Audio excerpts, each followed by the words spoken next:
Well, that's it from me. I hope you've enjoyed the show. Up next here on 2, Joe Wiley is live from Worthy Farm for Glastonbury 2022. Anyway, Malcolm and I will be back next week at 5. So until then, please look after yourself, stay safe, well and happy, and we'll speak then. Ta-ra, everyone. I'm Paul O'Grady, and this is Radio 2 on the BBC Sounds app, on your smart speaker, and on 88 to 91 FM. BBC News at 7 o'clock. This is Nikki Cardwell. A murder investigation has begun after a woman was found with serious head injuries in East London.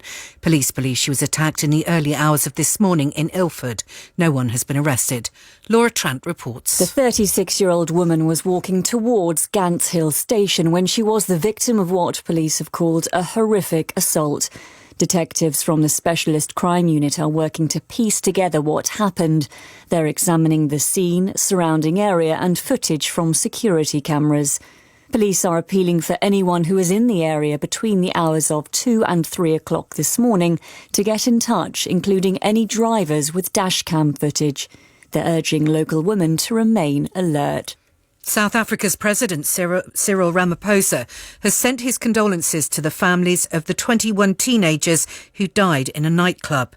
Local officials in the city of East London are still determining the exact cause of death, but a stampede has been ruled out. It's thought the victims were out celebrating the end of their school exams. The Prime Minister is urging G7 leaders gathering in Bavaria that the summit should be seen as a chance to turn the tide of Russia's war in Ukraine. The calls from Ukraine for extra military support have intensified following early morning missile strikes on Kyiv. One person was killed and 6 others wounded. Speaking at the G7 summit, the President of the European Commission, Ursula von der Leyen, says the war shows why it's better to be united. This must not, and it will not, divert us away from our affirmative agenda. To show the world that democracies, when they work together, provide the single best path to deliver results for our people and people all over the world. A group of 16 rowers have been rescued by coastguards after attempting to circumnavigate Great Britain. The vessels got into trouble on Friday and yesterday because of bad weather in the Celtic and Irish seas. The group had been trying to collect environmental data. The BBC has revealed that almost 4 million people tuned in to watch Sir Paul McCartney's headline slot at Glastonbury last night. This afternoon, tens of thousands of people at Worthy Farm enjoyed a performance by Diana Ross in the Sunday Legend slot.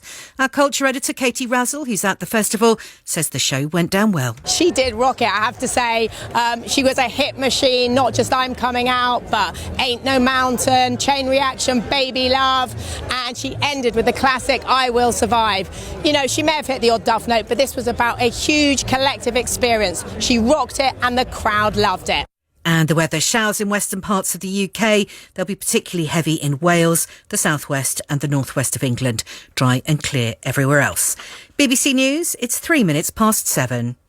BBC Radio 2. Now for the last time today, Orna's here with all the travel news. Nikki, thank you. First to 5 with the A92. It's still closed at Colessi. Now that's in both directions, and it's between the A91 and the A913 at Lindifferon.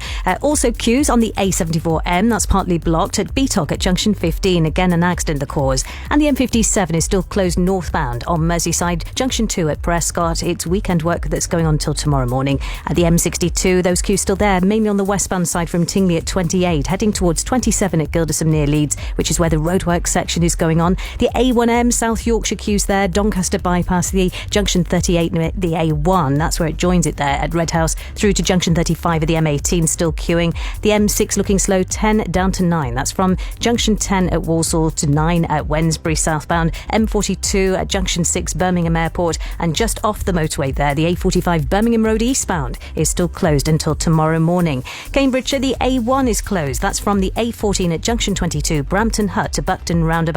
That's more weekend work. The M25 still queuing a little bit on that western stretch, mainly clockwise, but anti-clockwise queues still there as well, mainly around the M40 at junction 16. It's been really heavy in London, so many incidents. At the North Circular, there's been a nearby grass fire, which means it's closed the road now between Barking flyover and Ilford flyover, and queues on all surrounding routes, but mainly backing up to the M11.